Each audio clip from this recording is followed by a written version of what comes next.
ನಮಸ್ಕಾರ ಸ್ನೇಹಿತರೆ. ಅಪರಾಧವನ್ನು ತಡೆಯಬೇಕಾದವರೇ ಅಪರಾಧಿಗಳಾಗಿ ನಿಂತರೆ, ಶಿಕ್ಷಿಸಬೇಕಾದವರಿಗೆ ಶಿಕ್ಷೆ ದೊರೆತರೆ, ಕಾನೂನು ಕಾಯುವವರೇ ಕಾನೂನಿನ ಅಡಿಗೆ ಒಳಗಾದರೆ, ಇಂತಹದೇ ಒಂದು ಘಟನೆ ತಮಿಳುನಾಡಿನ ಮದುರೈ ಜಿಲ್ಲಾ ನ್ಯಾಯಾಲಯವು 9 ಪೊಲೀಸರಿಗೆ ಮರಣದಂಡನೆ ಶಿಕ್ಷೆ ವಿಧಿಸಿದೆ.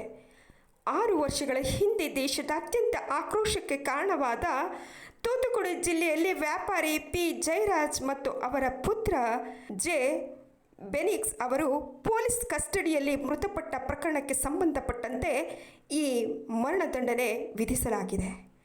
ವ್ಯಾಪಾರಿ ಮತ್ತು ಅವರ ಮಗನ ಸಾವಿನ ಪ್ರಕರಣ ದೇಶದಾದ್ಯಂತ ದೊಡ್ಡ ಮಟ್ಟದಲ್ಲಿ ಆಕ್ರೋಶಕ್ಕೆ ಕಾರಣವಾಗಿತ್ತು.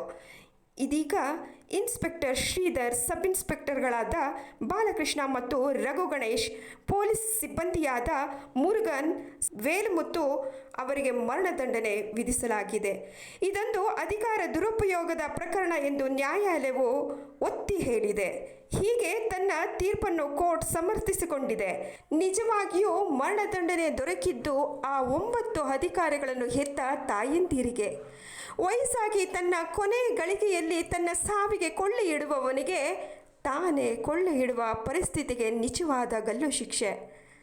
ಸಾವಿರ ಕನಸುಗಳನ್ನು ಹೊತ್ತು ಆ ಅಧಿಕಾರಿಗಳನ್ನು ಮದುವೆಯಾಗಿ ಇಂದು ವಿಧವೆಯಾಗಲು ಹೊರಟಿರುವ ಆ 9 ಅಧಿಕಾರಿಗಳ ಹೆಂಡತಿಯರಿಗೆ ಸಿಕ್ಕಿದ್ದು ನಿಜವಾದ ಮರಣದಂಡನೆ. ಅಪ್ಪ ಒಬ್ಬ ಪೊಲೀಸ್ ಎಂದು ಹೆಮ್ಮೆ, ಜಂಬ, ಗೌರವವಿದ್ದ ಆ 9 ಅಧಿಕಾರಿಗಳ ಮಕ್ಕಳಿಗೆ ಸಿಕ್ಕಿದ್ದು ಮರಣದಂಡನೆ.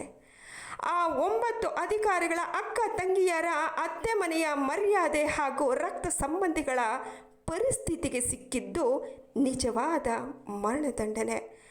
ಆ 9 ಪೊಲೀಸ್ ಅಧಿಕಾರಿಗಳಿಗೆ ಶಿಕ್ಷಣ ಕೊಟ್ಟು, ಶಾಲಾ ಕಾಲೇಜು ಹಾಗೆ ಟ್ರೈನಿಂಗ್ ಕೊಟ್ಟು ಈ ಸಮಾಜಕ್ಕೆ ಸಿಕ್ಕಿದ್ದು ನಿಜವಾದ ಗಲ್ಲು ಶಿಕ್ಷೆ. ಒಬ್ಬ ತಾಯಿಗೆ ಈಗಲಾದರೂ ನನ್ನ ಮಗನ ಸಾವಿಗೆ ನ್ಯಾಯ ಸಿಕ್ಕಿದೆ ಎನ್ನುವ ನಿಟ್ಟುಸಿರು. ಒಬ್ಬ ವಿಧವೆಯಾದ ಹೆಂಡತಿಗೆ ತನ್ನ ಪತಿಯ ಸಾವಿಗೆ ಅವರ ಆತ್ಮಕ್ಕೆ ಶಾಂತಿ ದೊರಕಿದೆ ಎನ್ನುವ ನಿಟ್ಟುಸಿರು.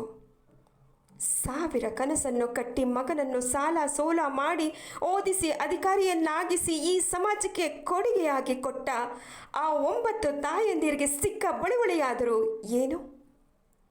ಬಹುಶಃ ಎಲ್ಲರಂತೆ ಸರ್ಕಾರ ಕೊಟ್ಟ ಅವಧಿಯಂತೆ ಆ ಅಂಗಡಿಯ ಮಾಲೀಕರು ಅಂಗಡಿಯನ್ನು ಮುಚ್ಚಿದ್ದರೆ, ಅದರಲ್ಲೂ ಕರ್ತವ್ಯದಲ್ಲಿ ನಿರತರಾದ ಪೊಲೀಸರಿಗೆ ಎದುರು ಮಾತನಾಡದೆ ಇದ್ದಿದ್ದರೆ ಇವತ್ತು ಈ ಸ್ಥಿತಿ ಬರುತ್ತಿರಲಿಲ್ಲವೋ ಏನೋ.